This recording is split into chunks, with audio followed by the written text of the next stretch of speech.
Good monitoring of what you're seeing on your camera is the most crucial thing for any videographer at any level. And I'm sure we've all seen those big productions where they have a huge director's monitor and thought to ourselves, wow, one of those would be fantastic. You go online, you have a little check, and you realize that they are mega expensive. Well, what if I told you that now, if you are a Sony user with a MacBook, you can get this for free?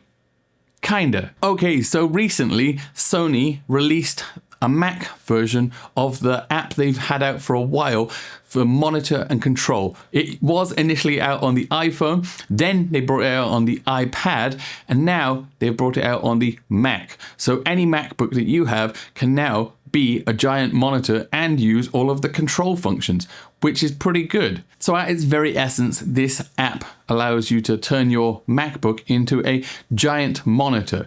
So as well as being a giant monitor, it allows you, as the name suggests, to control your camera.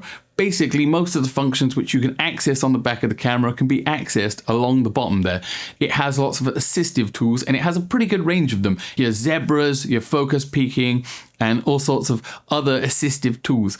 You can select 3 of them as your favorites as quick access buttons along the top, and one that I actually quite like is focus mapping. Anything that is not colored, anything that is just how you are seeing it on the monitor, on the actual feed, means it's in focus.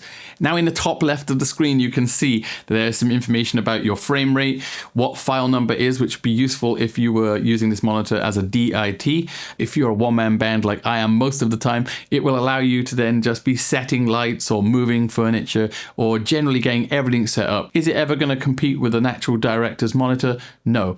If you like these kind of filmmaking tips and gear reviews, you know where to find me. There's a couple of buttons down below there. Like and subscribe. Give them a whirl.